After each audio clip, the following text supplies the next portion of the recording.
Besokannya pagi dimakamin jam 10. Nah malam ini kita nongkrong dulu nih di bengkel nih. Itu motor kan masih hancur nih, berantakan. Nah terus taruh di bengkel, motor bisa hidup sendiri bang. Tapi hancur motornya? Hancur, mesin pun nggak ada. Tapi nyala? Nyala. Waduh. Motornya kayak diintipin, dia pas tengok ke atas, tapi nggak ada, tapi kayak diintipin kata dia. Kayak diliatin dia. Kayak diliatin iya. Dia cepet-cepet tuh bang, akhirnya kan langsung pengen udahan lah, cepet-cepet dia. Terus dibuka pintu, ada almarhum di depan pas pintu kamar mandi.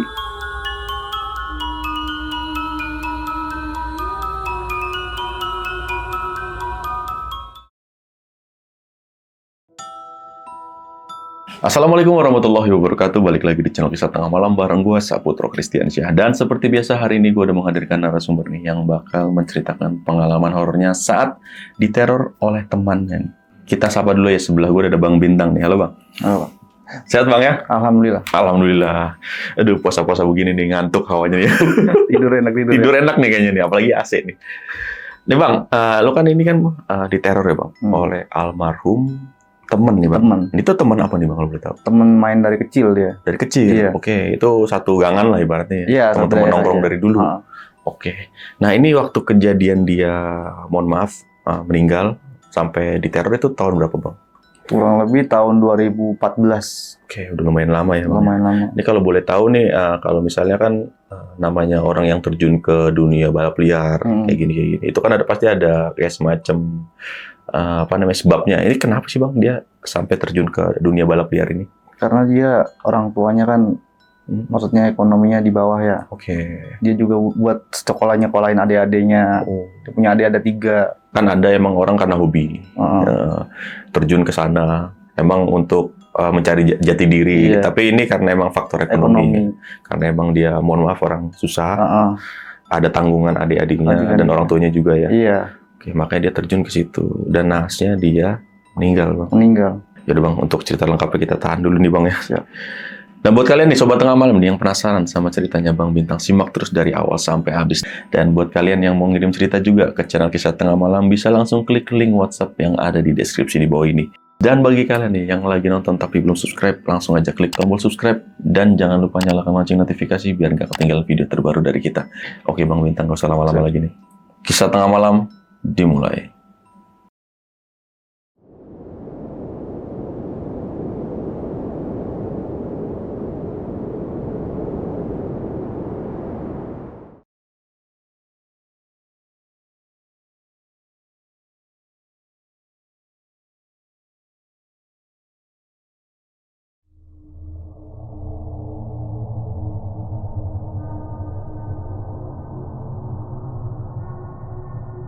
Sekitar tahun 2016 lah. Dia mulai terjun ke dunia itu dari tahun 2012.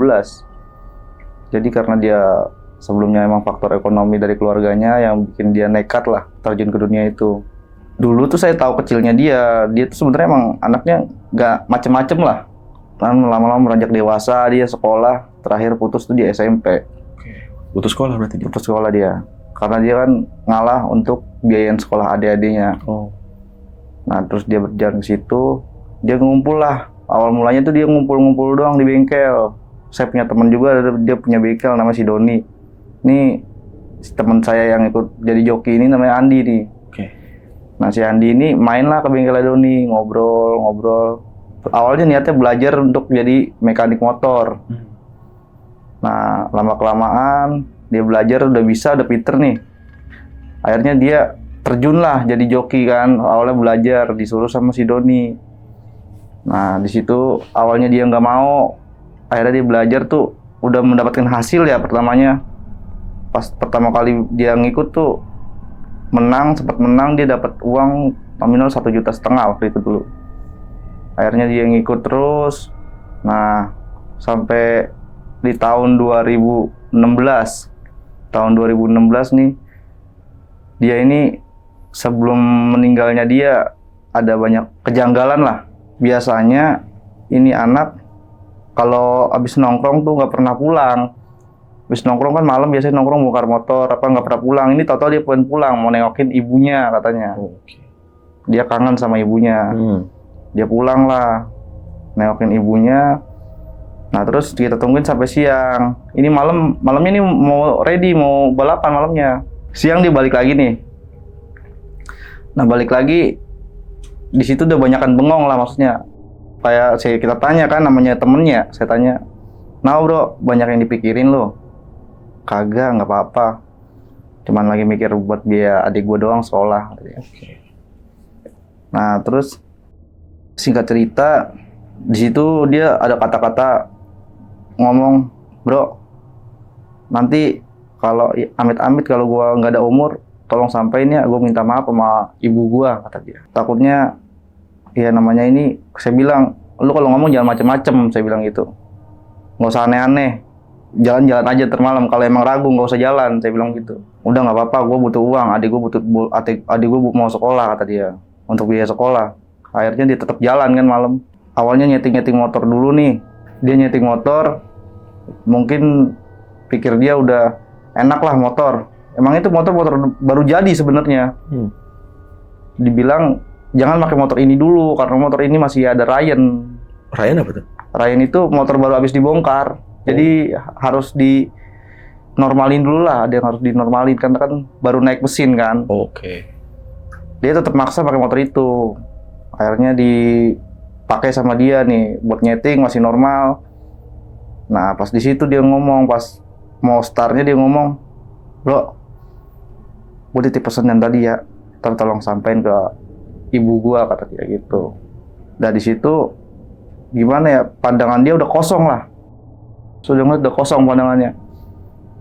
Pas dia jalan, ini kan setar nih dia nih, jalan, udah dapat kira-kira 100 meter lah. Nah si pihak lawan ini ngegunting bang. Ya. Digunting ya. Oh gunting ya. Digunting langsung jatuh dia. Tuh adalah keseret hampir 50 meter ada itu. Jauh banget berarti. Iya, tuh udah nggak karuan, udah ya amit-amit ya. Pas dievakuasi tuh matanya nggak ada. Jadi udah nggak jelas lah, udah jasadnya udah berantakan. Oh, gesek aspal. Mukanya habis. Iya. Kita anak-anak juga bingung kan. Akhirnya kita ya mau gimana? Jalan satu-satunya kita nelpon polisi kan untuk evakuasi semua kan, takut juga. Dievakuasi, kita datang ke rumahnya malam itu juga. Kita minta maaf sama orang tuanya. Ya karena mungkin kelalaian anak-anak, motornya belum sehat udah dipakai buat balapan. Minta maaf sama orang tuanya. Alhamdulillahnya orang tuanya ya gimana ya, namanya udah kejadian ya. Terima ya. Udah ikhlas dia. Nah dari situ saya lupa belum nyampein pesennya dia. Besokannya kan dimakamin nih. Besokannya pagi dimakamin jam 10. Nah malam ini kita nongkrong dulu nih di bengkel nih. Itu motor pas masih hancur nih, berantakan. Nah terus taruh di bengkel, motor bisa hidup sendiri bang. Tapi hancur motornya? Hancur, mesin pun nggak ada. Tapi nyala? Nyala. Waduh. Mesinnya paling nggak ada, itu motor cuman itu doang, dan itu motor nggak ada mesinnya. Ada di dalam kan modelnya kan ini kayak bengkel tuh kan ada rolling door tuh, kita nongkrong di depannya nih. Nah setengah ditutup rolling doornya, itu motor cuman situ motornya, dan yang nyala itu doang. Emang motor cuma satu itu doang. Mesinnya pun nggak ada, jadi ya kita kan apal namanya suara motor balap kan. Ya itu motor itu hidup, kita masuk. Tapi mati motor emang karena mesinnya nggak ada. Mesinnya nggak ada gimana nyala? Iya, gimana nyala, logikanya aja. Iya. Akhirnya dari situ anak-anak udah mikir, duh teror apaan ini, kata anak-anak. Akhirnya si Doni yang punya bengkel kan ngomong, apa mungkin dia masih penasaran kali, apa ada pesan yang belum disampaikan kali. Saya masih di situ belum mikir ada pesan buat saya untuk nyampein ke orang tuanya, belum ada. Terus dari situ itu kan hari pertama nih. Kemarin kejadian, hari ini terornya malamnya. Nah terus besokannya pas saya lagi sholat tuh tiba-tiba dia ngomong, tumben lu sholat, kata dia. Suara itu? Suara, ada suara. Lu juga sholat percuma, gue tetap bisa nengokin lu, kata dia. Gue titip pesan belum lu sampein sampai sekarang, kata dia. Ngomong gitu pesennya. Itu suara almarhum. Suara almarhum. Oke. Dari situ saya hirauin lah. Saya fokus tetap sholat kan. Nah, habis sholat saya mikir, dia ini ada pesan apa sama saya. Saya lagi inget-inget. Belum keinget juga, saya belum kepikiran. Ya udahlah, besok jalan lagi kan. Kehidupannya jalan seperti biasa besoknya. Nah, terus itu masih ketiga, tahlilan ketiga, keempatnya. Terus didatengin teman saya tuh yang satunya, si Doni ini. Yang pemilik bengkel. Pemilik bengkel ini. Oke. Katanya kata si Doni ngomong, gue lagi main HP, bro, kata dia. Ada yang ngomong, bang, itu tolong bilangin nama Bintang, gue nitip pesan sama dia, belum disampein, katanya. Kata si Doni tuh, gue nengok ke belakang, tapi kata Doni, gue nengok ke belakang, nggak ada siapa-siapa, orang gue sendirian, kata dia. Itu suara doang itu. Suaranya. Nah, terus hari ke-5, ke-6 lah. Ini hari ke-6 ini nih, saya lagi nongkrong berdua sama Doni di dalam bengkel, rolling door-nya setengah ditutup. Nah, itu dari bawah, bang, si almarhum itu nongol kepalanya. Kayak ngintip gitu. Iya. Waduh. Dengan posisi ya, maaf ya, namanya dia pas jatuh meninggal kan, matanya kan nggak ada ya. Dan sampai sekarang pun belum ketemu maksudnya. Iya. Nah, itu dengan mata bolong gitu, mukanya hancur. Itu kan spontan kaget, langsung berdua. Iya. Langsung loncat. Akhirnya wah, kita panik, kita buka rolling door, kita langsung kabur kan. Ya udahlah, dari situ saya mikir tuh berdua, coba inget-inget, bro, ada pesan apa dalam warung itu biar nggak sampai sekarang masih penasaran kayak gini. Nah, di hari ke-7 saya pikir tahlilan terakhir, saya inget tuh almarhum tuh punya pesan sama saya, tolong nyampein ke ibunya bahwa dia minta maaf sebelum pas kejadian insiden kecelakaan itu, bang, saya bilang gitu. Kenapa lu nggak sampein dari kemarin, kata dia. Ya gue baru ingat, kata dia. Kalau lu dari awal udah ngomong, nggak bakal kayak gini kejadiannya, kata dia. Akhirnya saya sampein lah, pas di tahlilan hari ke-7 saya sampein ke ibunya. Ibunya nangis. Kenapa baru nyampein sekarang, kata dia. Ya mungkin almarhum si Andi nyamperin kalian berdua tuh ya emang untuk nyampein ini, kata dia. Saya udah maafin kok, kata dia, semua kesalahan Andi. Dia juga anak yang baik, kata dia begitu. Dia rela begitu, kehilangan nyawanya untuk adiknya sekolah. Ya udah, akhirnya dari situ kita balik deh tuh. Habis tahlilan ke-7 terakhir kita balik. Dari situ sehari, 2 hari, hari ketiganya habis tahlilan itu kita nongkrong kan berdua kan. Nah, si Doni yang punya bengkel ini lagi ke dapur, saya lagi di depan lagi nongkrong. Toto si almarhum ini, bang, ngujutin lagi, cuman dia ada ngintip di balik pohon kan, di depan bengkel posisinya di pohon tuh gede. Dia ngintip di balik pohon. Ngintip lagi berarti? Iya, bro, makasih ya, kata dia. Wow, pesan gue udah disampaikan sama lu, kata dia. Dari jauh posisinya, tapi suaranya deket, bang, ngomong. Kayak di sebelah kita ngomongnya. Nah, dari situ lah kita merinding, kaget juga, takut juga kita, langsung saya kabur kan, tinggal Doni sendiri. Si Doni belum ngeh dia, pas dia keluar katanya nyariin saya nggak ada. Ya saya kabur. Terus dia dari situ pas dia nyariin saya nggak ada, dia balik lagi ke dapur tuh kan, lagi masak mie dia balik lagi. Pintu kamar mandi kan emang posisinya lagi ketutup waktu dia ke dapur tuh. Dari dalam diketok-ketok katanya. Ada yang ngetok-ketok di dalam? Iya, dari dalam tapi. Dari dalam kamar mandinya, bukan dari luar. Dari dalam kamar mandi diketok-ketok. Dipikir, tikus kali, namanya di bengkel kan. Iya. Nah, itu 2 kali, 3 kali dia penasaran. Dibuka sama dia pintunya. Loh, dia langsung kaget, si Doni ini kaget. Pas dibuka dia manggil bang, dia langsung pingsan, si Doninya ini. Ada almarhum? Ada almarhum, iya. Kata si Bang Doni ini, almarhum mewujudin ya dalam keadaan dia habis seperti pas keadaan kecelakaan itu. Oh, yang hancur itu? Iya. Saya balik lagi juga, saya kan datang masuk lagi ke bengkel, saya lihat si Bang Doni lagi tiduran. Saya bilang, kenapa? Saya bangunin. Bang, lu kenapa, bang? Ada almarhum Andi, kata dia. Di mana? Di kamar mandi, lu yang enggak aja mana ada di kamar mandi ada orang lah, saya bilang gitu. Cuman kita berdua doang, anak-anak udah pada pulang. Bener Tang, kata dia. Tadi juga gue sebenarnya bang nongolin di balik pohon bang, saya bilang gitu. Cuman dia ngomong terakhir, kata-katanya dia ngomong makasih, katanya pesannya disampaikan. Doni ngomong begitu, ya udah, saya bilang, yaudah bang, hari ini bengkel tutup aja dulu, 2 hari, kita balik dulu dah, tenangin diri. Akhirnya si Doni balik, saya balik kan ke rumah masing-masing. Nah si Doni ini di rumahnya masih diteror terus. Nah kata dia lagi tiduran. Emang kan rumahnya dia suka emang buat tongkrongan juga dari dulu. Si Doni ini lagi nonton TV, lagi tiduran. Itu ada yang buka pintu katanya, buka pintu masuk. Dipikir anak-anak kan, biasa anak-anak bengkel pada nyampe kan. Tapi dia ke belakang kagak balik-balik kata dia. Akhirnya dia samperin, dia penasaran samperin sama dia. Kagak ada orang bang kata dia.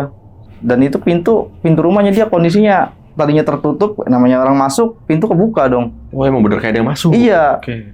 Tapi pas dicari sama dia nggak ada di dapur.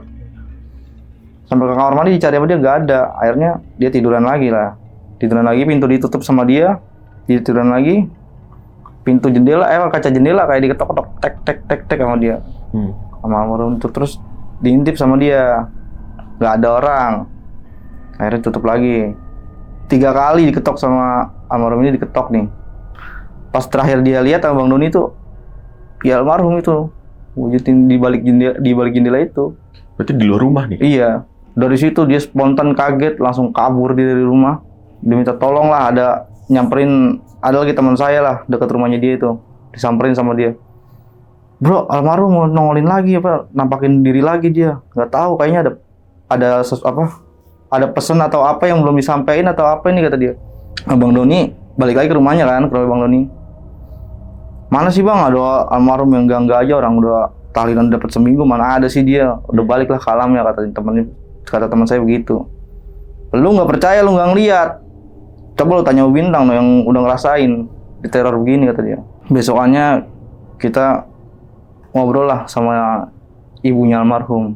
Pas saya datang ke rumahnya jam 10 pagi tuh besokannya, saya bilang, "Assalamualaikum Bu, ini Bu, saya mau ngomong sebentar," saya bilang gitu kan sama Bang Doni. "Iya kenapa Tang?"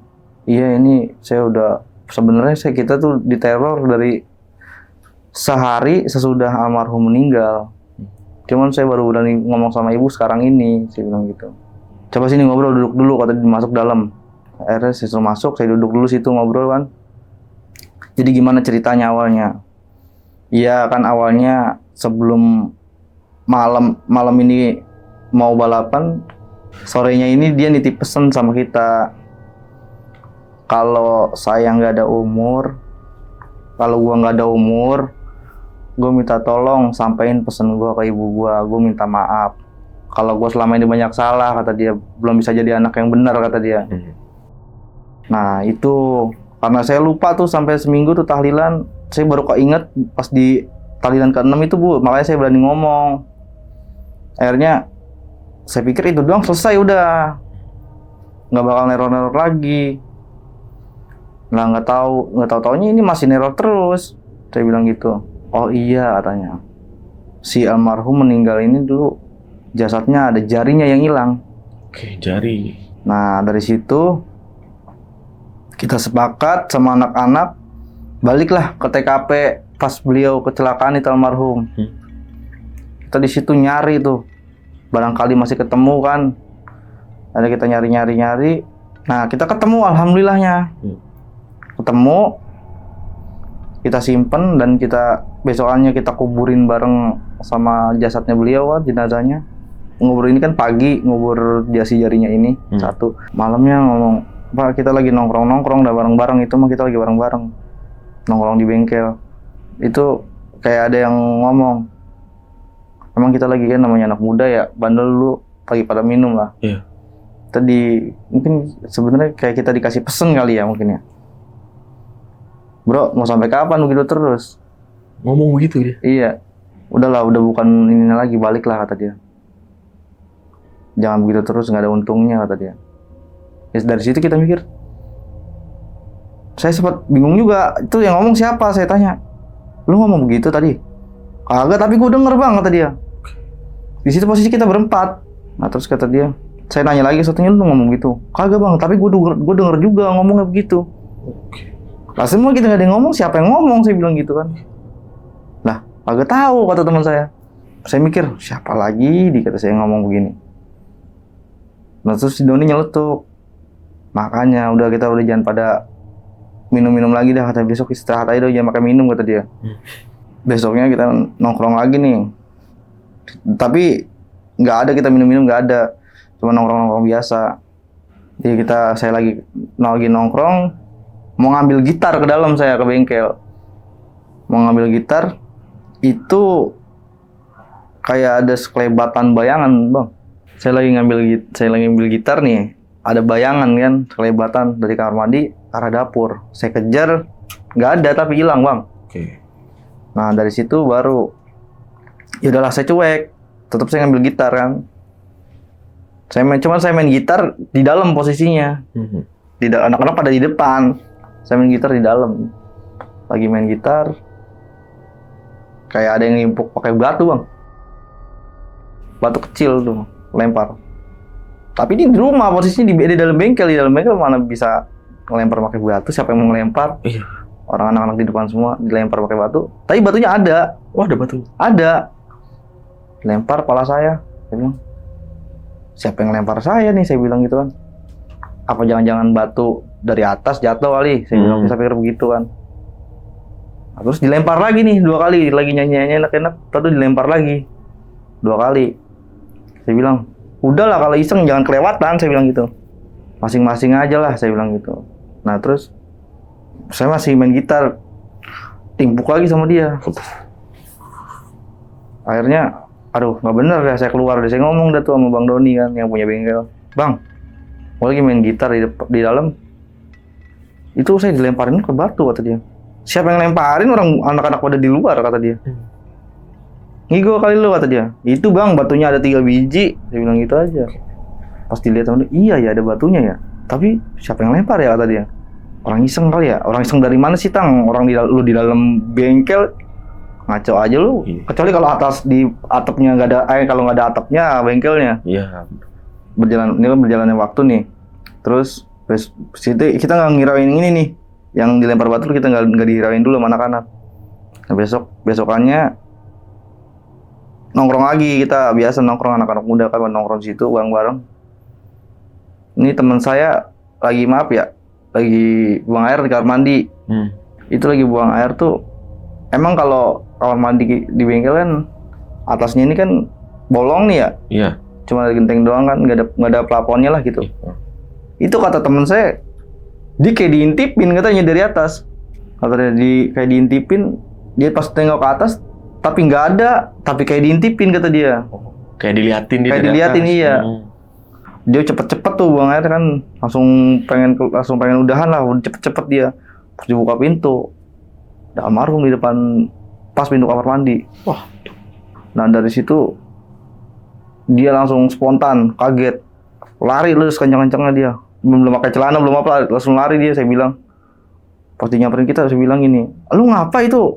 Dari kamar mandi udah kagak pakai celana, main lari-lari aja. Itu bang, gua ngeliat almarhum, kata dia. Dengan nada yang gugup ngomongnya. Di mana? Di depan kamar mandi, gue lagi buang air, atau gue mau pas. Emang dari awal gue buang air kayak diintipin bang. Cuman gue lihat ke atas kagak ada orang, kata dia. Giliran gue mau keluar, ada dia, kata dia. Ada si almarhum. Ya udah dah, dari situ kita mikir, masa ini teror dari almarhum terus ya? Ini apalagi? Kita pikir-pikir bareng-bareng. Akhirnya Bang Doni coba ngasih saran lah. Apa kita ke orang pinter aja, kata dia. Coba kita ke orang pinter aja, kata dia. Ya udah besokannya kita ke orang pinter dulu nih, ke orang pinter lah, kayak semacam. Ya dibilang kayak ustadz lah atau kayak orang pinter lah gitu. Alim ulama. Saya datang ke rumahnya nih, ketemu sama orang pinter ini, ngobrol, kita lakukan bareng-bareng kan. Saya bilang, Assalamualaikum, mohon maaf nih Ustadz, ini kita kesini mau ngomong, mau cerita. Iya, cerita apaan, katanya. Nah ini kemarin kan kita sebelumnya ada musibah ya katanya. Kata saya begitu. Musibah apa tuh? Nah kita kan punya teman, kita punya bengkel. Ada teman saya jadi joki balap liar, saya bilang gitu. Nah pas jadi joki balap liar tuh dia kecelakaan. Saya bilang gitu, ngomong sama Ustadz itu. Iya, terus gimana kata dia. Nah dari situ sebelumnya emang nitip pesan sama saya bahwa dia minta tolong sampein, minta maaf dia ke orang tuanya. Dan itu sudah saya sampein. Nah terus besok masih terus begitu, kita masih diteror terus. Akhirnya kita ngobrol sama ibunya almarhum. Nah kata ibunya almarhum, si almarhum ini pas meninggal baru inget ibunya juga jarinya tuh nggak ada satu, belum komplit jenazahnya. Akhirnya kita cari tuh. Nah di situ kita cari, alhamdulillah ketemu juga bang, ketemu Ustadz gitu. Udah ketemu, kita kuburin lah, dikubur sama jasadnya. Udah di situ berjalannya waktu kita diteror lagi Pak Ustadz, saya bilang gitu. Oh berarti diteror berkepanjangan lah kata Ustadz. Iya, ini gimana caranya kira-kira? Ya coba diinin aja. Coba kalian nyekar lah kata dia. Kirim doa. Barangkali namanya kalian nongkrong bareng kan mungkin kangen atau gimana kata dia. Coba nyekar, kirim doa kata dia. Kita nyekar nih. Besokannya kita nyekar ke makam almarhum. Nah itu aman bang, seminggu nggak ada apa-apa. Nah dapat seminggu kemudian dia datang lagi nih. Dia ngegangguin kita dengan motornya. Jadi ini motor kan hancur nih, udah kita benerin selama habis kecelakaan itu kan kita benerin tuh pelan-pelan. Udah mulai jadi nih motor ini, udah mulai bagus lagi lah, maksudnya udah kita rapihin bareng-bareng. Nah di pas habis nyekar itu motor bang mesin dipisah-pisah. Maksudnya? Jadi mesin yang harusnya udah dipasang di motor, di rangka motor, itu mesin dicopot-copotin lagi. Kelepas sendiri? Iya. Wah, tuh. Saya pikir gini, apa kita udah nggak boleh lah maksudnya main balap-balap liar lagi kayak gini. Oh iya iya. Nah terus si Doni tetap ngomong, ya mau gimana lagi, ini kan kalau kata Doni, ini udah hobi, susah kata dia. Saya bilang, tau-tau saya nyeletuk sendiri. Terus siapa lagi yang menjadi korbannya nanti untuk kedepannya? Saya bilang gitu. Dari situ Doni ya sempat kesel. Maksud lo apa ngomong gitu kata dia. Akhirnya saya berantem lah berdua sama dia kan. Nah terus dia mikir kali, almarhum udah nggak ada gara-gara kita, karena kita yang ngajak-ngajak kan. Nah terus dari situ dia pikir ini motor harus dikemanain nih. Kalau motor di sini terus bahaya juga karena neror terus bang. Ntar besoknya nih motor, besoknya motor nyala sendiri, dia nyala bener nyala. Tapi dengan posisi itu motor masih mati, maksudnya motor mati. Udah naik mesin, cuman belum bisa hidup lah. Tapi motor nyala. Ada suaranya gitu ya? Ada suaranya, kenceng. Nah terus, dan logikanya pun motor itu kan gak ada kuncinya. Oh iya. Motor bisa nyala. Cuman itu kejadian ini malam terus bang. Dan ada warga situ yang ngomong pas kita nggak di bengkel, nggak nongkrong, dia lagi lewat, tuh malam motor suara bunyi bang. Tapi nggak ada orang? Iya nggak ada, rolling door ditutup. Berarti dari dalam bengkel? Dari dalam bengkel. Mungkin kalau kata warga tuh pikir warga ada anak-anak di dalam. Ya. Pas ngomong, lah emang kan sempat nanya sama saya, bang kemarin 2 hari yang lalu ada di bengkel bareng-bareng sama yang lain bang, kata dia, malam-malam. Nggak ada itu, tapi kok motor nyala, ada motor nyala di dalam. Mana ada sih orang motor mati di dalam, saya bilang gitu. Itu motor yang bekas almarhum kecelakaan waktu itu, saya bilang gitu aja. Tapi nyala bang, asli bang kata dia. Saya malam mau keluar mau beli nasi goreng, pas saya lewat depan bengkel, motor berisik banget kata dia. Motor nyala kayak digas-gas kata dia. Bergeber gitu? Iya. Masa sih? Lah beneran bang kata dia. Nah awalnya sih nggak percaya nih dia ngomong begitu nih. Nah besokannya dengan saksi yang beda, warga situ juga, pas lagi lewat malam-malam dia pulang kerja. Sama bang, dengar suara itu juga motor itu. Dari dalam Dari bengkel dalam lagi. bengkel lagi. Dan kita nggak ada di dalam. Besoknya dia nanya lagi nih, yang pulang kerja ini nanya ke sekitar lagi pada nongkrong. Tahu-tahu berhenti, bang, katanya. Kemarin ada bang, pada nongkrong di sini. Nggak ada, bang, kita udah pulang. Terus motor itu, ada suara motor di dalam, motor siapa, kata dia. Lah, kagak ada orang di sini, motor siapa? Motor, bagian juga motor di dalam cuma satu doang, yang motor bekas almarhum, saya bilang gitu. Tapi motor nyala bang, kata dia. Tapi abang pas lewat, ngeliat nggak bang rolling door buka apa tutup, saya bilang gitu. Saya lewat sih rolling door ketutup, kata dia. Ya berarti kita orang nggak ada di dalam. Iya. Akhirnya kita mikir nih, wah ini udah ngeganggunya ke masyarakat nih. Saya pikir-pikir lagi dah, sama Doni kita rembukan sama anak-anak kan ya. Besokannya kita rembukan, ngomong lagi nih, saya bilang, bang, ini motor apa kita jual aja ya? Jual kemana, kata dia. Jadi jual aja ke orang kali, ada yang mau, saya bilang gitu, ke bengkel-bengkel lain, saya bilang. Wah, kiloin ya. Akhirnya dia ngomong, ya udah kalau mau jual berarti kita rapihin dulu, kata dia. Udah kita rapihin nih motor, udah rapi, ada yang minat lah, bengkel sebelah lah, bengkel lain ada yang minat mau beli motor ini. Sudah dibeli dan sudah dibawa ke rumah selama 3 hari aman-aman aja. Hari keempatnya ini yang punya motor ke rumah, bang, mau gila lu jual motor bekas tabrakan ya, kata dia. Dia tahu. Sebelumnya dia tahu. Ini bekas yang almarhum kecelakaan ya, kata dia. Emang kan tuh kita bedain, bodinya kan kita bedain. Iya. Terus dia ngomong, motor bekas kecelakaan lo jual ke gua lu ya, kata dia. Emang kenapa sih bang? Kecelakaan kan orangnya nggak ada, bukan motornya, sih bilang gitu. Motornya nggak kenapa-napa, udah kita rapihin. Iya. Terus kata dia, wah lu gila lu, kata dia. Motor masa bisa nyala sendiri malam-malam? Oke. Kata dia, nyala sendiri gimana, kata dia. Jangan pura-pura gak tahu lu, gua tahu, lu pasti tahu lu pada lu, kata dia. Makanya lu jual ke gua, kata dia. Ya udah bang, gini aja, kalau emang abang nggak mau, motor balikin lagi dah ke kita, saya bilang gitu aja. Duit kita kembaliin lagi. Akhirnya kita bawa lagi motor.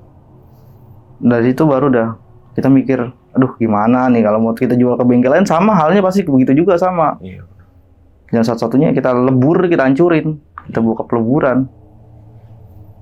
Dah dari situ, alhamdulillah bang, hilang itu teror-teror nyamperin kita almarhum nih. Dari situ kita ziarah lagi untuk kedua kalinya, nyekar lagi.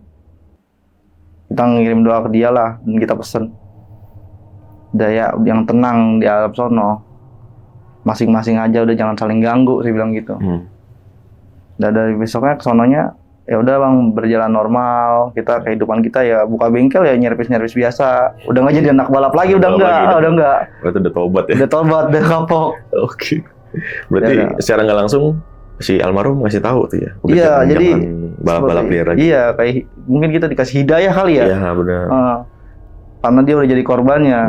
Berarti cukup gua aja nih jadi korban. Iya. Jangan gitu-gitu lagi lah. Jangan sampai ada jatuh korban lagi. Kacau.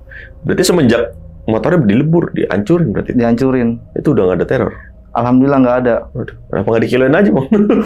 Kita mikir juga kalau kiloin kemana? Bingung juga. Atau rongsokan gitu kan? Itunya sendiri, mesinnya sendiri, bannya sendiri, dioplos. Nggak kepikirin sama kita. Pusing udah Ya, mikirin pusing sih, terornya. mikirin kayak gitu ya. Berarti selama waktu dijual, kan 3 hari baru balik lagi nih. Mau dibalik lagi orang yang Itu punya. selama 3 hari dia teror sama motor itu? Sering? Iya, diteror. Oke, sering nyala sendiri. Nyala sendiri katanya malam-malam. Gila sih, untung duitnya belum kepake ya. Untungnya. Sebenarnya mau kepake udah Pakai bang. dikit, Patungan. nombok. Iya. Daripada berantem kan, repot juga ya kadang-kadang ya. Aduh, berarti selain lu juga ada beberapa tetangga ya yang tahu. ibaratnya dengar kalau motor itu nyala sendiri. Iya. Warga-warga sekitar juga ya mungkin terganggu lah, karena yang namanya motor balap kan pasti berisik dong. Berisik. Nggak mungkin nggak kan? Nggak mungkin. Nggak mungkin. Ibaratnya motor balap begitu digeber-geber gitu kan, Iya. pasti berisik. Mengganggu banget kan. Pasti mengganggu. Nah bang, ini semenjak dia almarhum kecelakaan nih, meninggal, sampai dilebur itu berapa hari bang? Tahu nggak bang? Apa berapa bulan nih bang? Pas ini teror ini berhenti total? kurang lebihnya 1,5 bulan lah. 1,5 bulan? Iya. 40 hari berarti? Iya, pas 40 hari. 40 hari berarti? Iya. Kurang lebih lah ya? Iya, kurang lebihnya segitu. Oke, berarti selama 40 hari diteror nih, kurang lebih nih. Iya, Sama ngerasainnya almarhum. gimana coba bayangin aja. Bahkan tadi kan ibaratnya kalau kita runut ya tadi ya. Kan kalau lu nih Bang lupa nyampein sesuatu. Oh. Dan si Doni ibaratnya yang punya bengkel. Hmm. Nah ini temen lu kok juga diganggu nih Bang, yang ke kamar mandi nih. Karena pas kejadian ada di situ juga kita, emang temen nongkrong. Temen nongkrong. Oh, Iya. berarti yang sering kan berempat nongkrong nih. Itu pas dia lagi apa namanya balap, itu ada semua di situ. Ada semua kumpul di situ. Oh, oke. Berarti secara nggak langsung lu ngeliat ya Bang ya? Iya. Dia berarti kecelakaan. Kecelakaan kita nyaksin sendiri dan Nyaksin sendiri. saya yang gotong sendiri ke mobil polisi itu. Polisi. Tapi matanya hilang. Iya, Itu juga nggak ketemu matanya. matanya sampai sekarang nggak ketemu. Oh, cuma jarinya aja ketemu. Cuma jarinya saja yang ketemu. Kacau sih kalau begitu ya. Cuman si Doni, yang paling parah si Doni tadi. Iya, dia yang lebih banyak terornya. Sampai ke rumah-rumah tadi. Mm-mm. Tapi untungnya sampai sekarang udah enggak ya. Udah nggak, alhamdulillah. Udah alhamdulillah enggak ya. Aduh, kacau sih kalau begitu, Bang. Si almarhum ini ibaratnya pertama dia karena abang kurang nyampein pesan dalam seminggu, dan juga dia minta dijenguk lah berarti. Iya, minta dijenguk. Dan motornya itu sehabis dilebur dia nggak marah kan? Waduh, kalau marah kita makin bingung gitu. Makin bingung kan? Biasanya kan kalau misalnya ada arwah-arwah bagaimana gitu ya. Ini kan motor gua nih. Ini motor gua nih. Kok lu hancurin gitu loh. Mungkin ini tujuannya baik kali, biar nggak ada yang jatuh korban lagi. Ya Seperti dia. mungkin. Jadi dia ngeganggu biar udah lu nggak usah macam-macam lagi ya. Aduh kacau. Berarti dia tadi 2012 Iya, mulai apa namanya ya, ibaratnya masuk bengkel lah, ngerakit-rakit bisa. Iya, Dan 2014 mulai terjun balap liar. Oke, dan 2016 dia meninggal. Ya, sobat-sobat tengah malam nih ya, bisalah kirim Al-Fatihah ya. Iya. Untuk almarhum, inisialnya Andi. Bukan inisial sih, nama samarannya Andi. Karena bagaimanapun juga dia melakukan itu demi keluarga Bang ya. Karena buat adik-adiknya sekolah, karena dia juga orang tuanya juga susah ya. Ya tinggal ibunya doang. Tinggal ibunya doang, bapaknya juga ada. Ya. Dia ibaratnya dia rela ya untuk nggak putus sekolah SMP demi adik-adiknya bisa sekolah. Sekolah iya. Dan ujung-ujungnya masuk ke dunia balap liar. Nah buat sobat tengah malam nih, mohon Al-Fatihahnya ya untuk almarhum Andi. Oke, itu tadi cerita dari Bang Bintang nih. Jadi diteror oleh sosok temannya ya Bang ya, teman kecil yang meninggal akibat balap liar. Dan sekali lagi buat sobat tengah malam, kirimlah Al-Fatihah untuk almarhum inisial Andi. Semoga aja tenang di sana dan gak ganggu orang lagi Bang. Iya, udah cukup. Udah cukup. Oke Bang Bintang, thank you banget Siap. nih.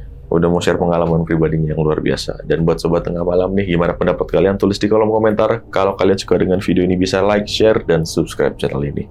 Oke, segitu dulu akhir kata gue Putra pamit undur diri. Bang Bintang juga pamit undur diri. Wassalamualaikum warahmatullahi wabarakatuh. Waalaikumsalam.